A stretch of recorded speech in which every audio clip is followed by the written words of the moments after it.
Welcome to the Folktale Project. This is Dan Scholes. Today we have our final story from China, and this is a tale of gods, and of why they appear the way they do in their statues. Every religion and every culture has stories like this to explain why the gods, or the subjects of sculpture or painting, are always depicted in a certain manner. This is the story of why these gods are as they are. This is the three ruling gods. There are three lords, in heaven and on the earth and in the waters, and they are known as the three ruling gods. They are all brothers, who are descended from the father of the monk of the Yangtze Kiang. When the latter was sailing on the river, he was cast into the water by a robber. But he did not drown, for a Triton came his way who took him along with him to his dragon castle. And when the Dragon King saw him, he realized that there was something extraordinary about the monk, and he married him to his daughter. From their early youth, the three sons showed a preference for the hidden wisdom, and together they went to an island in the sea. There they seated themselves and began to meditate. They heard nothing, they saw nothing, they spoke not a word, and they did not move. The birds came and nested in their hair, the spiders came and wove webs across their faces. Worms and insects came and crawled in and out of their noses and ears, but they paid no attention to them. After they had meditated thus for a number of years, they obtained the hidden wisdom and became gods. And the Lord made them the three ruling gods. The heavens make things, the earth completes things, and the waters create things. The three ruling gods sent out the current of their primal power to aid in ordering all to this end.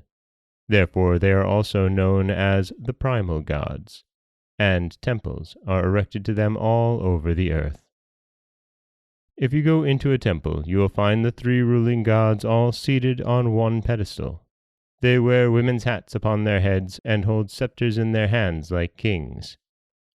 But he who sits on the last place to the right has glaring eyes and wears a look of rage.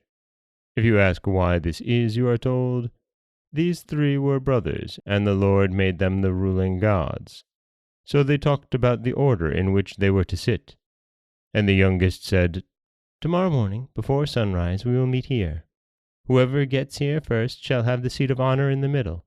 The second one to arrive shall have the second place, and the third the third."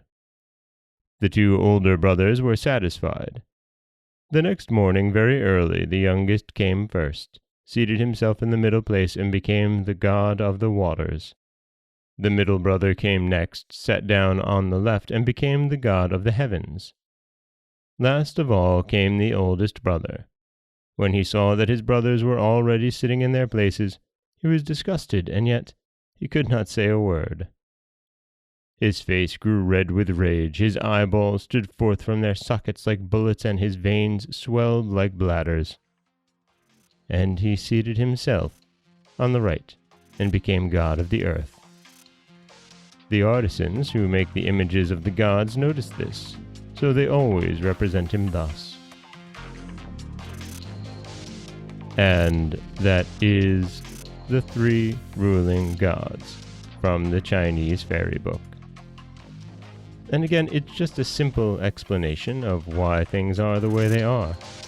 And sometimes that simple explanation is the best, especially when your brothers beat you to the table. This is Dan Scholes for the Folktale Project. Don't forget that you can subscribe to the podcast on Apple Podcasts, Stitcher, Google Play, Overcast, anywhere you like to get your podcasts. You can follow us on Twitter at Folktale Project. You can find us on Auto Radio, TuneIn Radio, iHeartRadio, Spotify, anywhere you like to listen. And you can always head over to folktaleproject.com, where you'll find a new story waiting for you every Monday, Wednesday, and Friday. Don't forget that if you'd like to help support the podcast, you can always head over to patreon.com/folktaleproject, where for as little as $1 a month, you'll get early access to every story told. Next week, we'll be back with 3 new tales. As always, thank you so much for listening.